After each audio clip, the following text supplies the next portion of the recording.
डोळे हे हाडामासाने बनलेले बाह्य शरीर पाहत असतात, पण वास्तवात दिसणाऱ्या शरीरापलीकडे जो आत कोणी नांदत असतो आपली जवळीक त्याच्याशी असते. शरीरात राहणारा न दिसणारा जीव देह सोडून गेल्यानंतर त्याच शरीराची आपल्याला भीती वाटू लागते. चरपटपंजरीतील 6व्या श्लोकात शंकराचार्यांनी याचे खूप छान उदाहरण दिले आहे. पती पत्नी आयुष्यभर एकत्र नांदत असतात. पतीचा मृत्यू झाल्यानंतर त्या मृतदेहालाच पत्नी घाबरू लागते. त्या शरीरात जे कोणी राहत होते ते आता तेथून निघून गेले आहे हे पत्नीला कळत असते. शरीरातून कोण निघून जाते याचा पत्ता विज्ञानाला अद्यापही लागलेला नाही.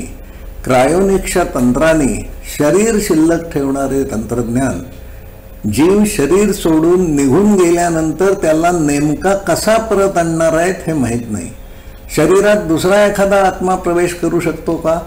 जानकी गाथा या मनोहर प्रकाशनाच्या पुस्तकात तशी एक कथा देण्यात आली आहे. श्री प्रधान नावाच्या गृहस्थांची मुलगी खूप आजारी होती. डॉक्टरनी आटोकाट प्रयत्न करूनही औषधांचा काहीही उपयोग झाला नाही.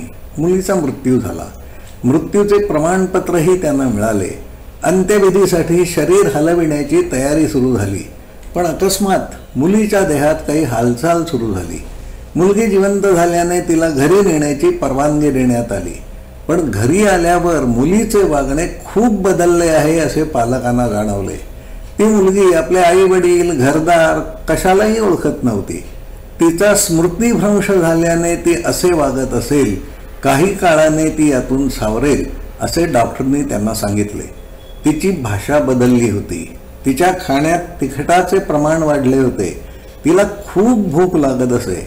डॉक्टर्सनाही हा प्रकार काय आहे हे कळत नव्हते. प्रधान कुटुंबीय भाविक असल्याने संत जानकीबाईंकडे नेण्याचा निर्णय त्यांनी घेतला. संत जानकीबाईंनी तिला प्रश्न विचारायला सुरुवात केली. तू कोण? हा देह तुझा नसताना तू या देहात का शिरलीस? वारली कुटुंबातील मुलीचा आत्मा तिला तिच्या घरी पोटभर खायला मिळत नसे म्हणून या देहात शिरला होता. संत जानकीबाईंनी त्यांच्या भाषेत सांगितल्यानंतर ती वारली मुलगी देह सोडून निघून गेली. विज्ञान या कथेवर विश्वास ठेवणार नाही. पालक, संबंधित डॉक्टर, शेजारी यांनी साक्ष दिल्यानंतर सुद्धा वैज्ञानिक हे सत्यकथन मान्य करणार नाहीत.